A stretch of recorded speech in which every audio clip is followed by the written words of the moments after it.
I love dance. I love the feeling of being immersed in the music, and it took me to a place that felt free. So much freer than the rest of the world that I just loved it.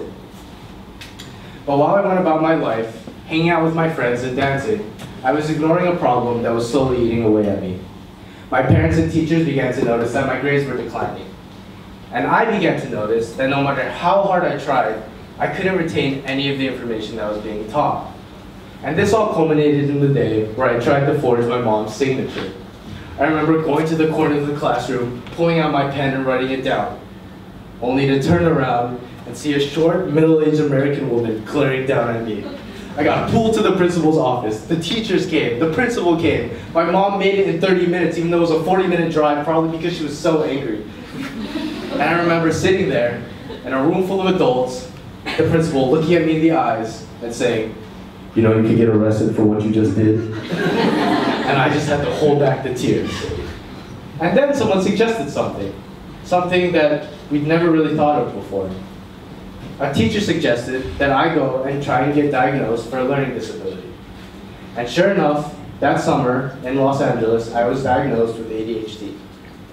Now, ADHD, or attention deficit hyperactive disorder, is a disorder that makes it more difficult to concentrate and also hyperactive, but my type of ADHD is more focused on the concentration.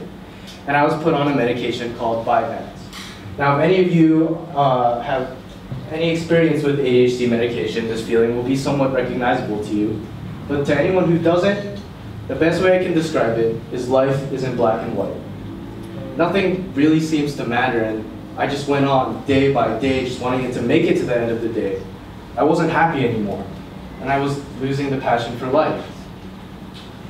Now, if you compare me now and compare me back then, I'm a completely different person. The way I act, the way I dress, the way I talk to people is completely different. The fact that I'm standing here talking to all of you would have been unimaginable back then. What happened? Well, for me, it was me learning to accept myself. And this came in 3 forms. The first of these forms was dance. Now, back in 6th grade, along with losing the passion for life, I completely lost the passion for dance. I just quit, I stopped. And I went on like that for a few years. And then I remember in 9th grade, my friend Tanaka, whom I used to dance with back in middle school, came up to me and said, "Hey, let's dance again.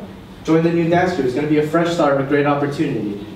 Now, I agreed, and I was like, yeah, sure, but I didn't really intend to go. And then the day ended, and I walked outside, and I saw the dance studio in my peripheral vision. Now, to be entirely honest, I don't know what compelled me to open that door today, but what I found on the other side changed my entire life. Now, I know it was on a small scale, but the action of me pushing down that doorknob was a huge risk. It was me fighting against all my fears of rejection and isolation and all my insecurities that were built up over the years. But what I found in that room was a community that welcomed me, and a place where I felt like I belonged for the first time in so long.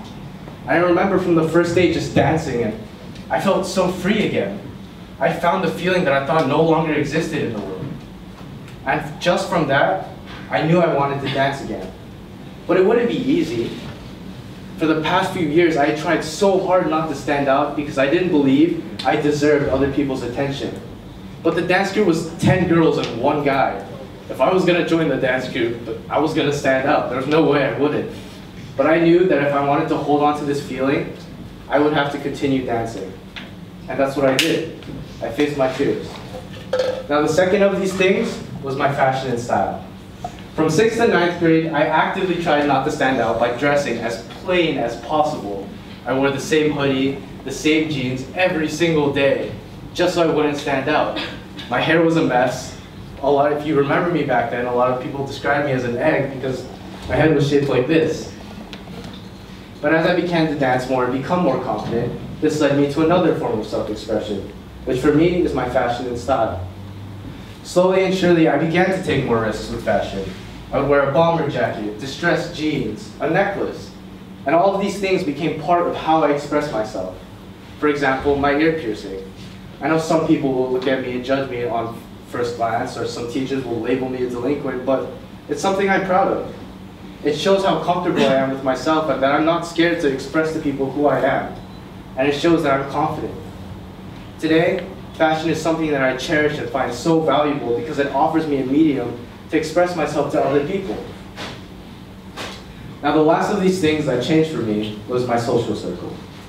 I used to have 2 friends, but I'd more call them bullies. Bullies to me are people who put you down to make themselves feel better. They're people who put you down to cover up their insecurities. And these were the kind of people I spent time with. Now, every single day they belittle me and say things that felt like they had so much power over me. They'd comment on my new jacket or my new shirt, and I'd feel so insecure. But as I began to dance more and wear new things, try and take more risks, their words lost power. And I began to look for new people. I introduced myself to new people. For the first time in years, I just tried to meet people. And through that, I met my friends. And today, they're my family. These are people that I honestly die for.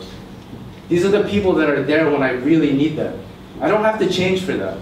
I don't have to be someone else in order to be accepted, because I know they accept me. Now, all these things, dance, fashion, my social circle, these all culminated in the biggest decision of my entire life. And that, to me, was my decision to stop taking ADHD medication every day. Now, I still take it. I still need it. I still take it when I do tests or have big assignments, but I don't take it every day. I don't let it seep the color out of my life like it used to. And because of that, I'm happy.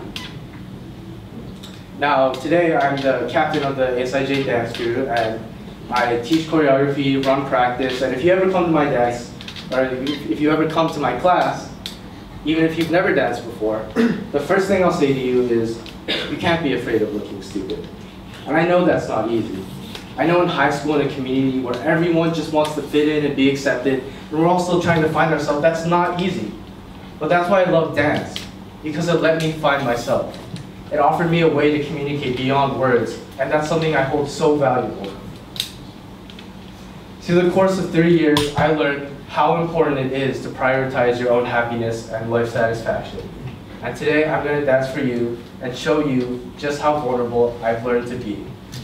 For me, presenting you this choreography is showing you how I interpret music, how I express myself through this art, and for me, it is the ultimate declaration of my comfortability with myself and confidence expressing myself here today.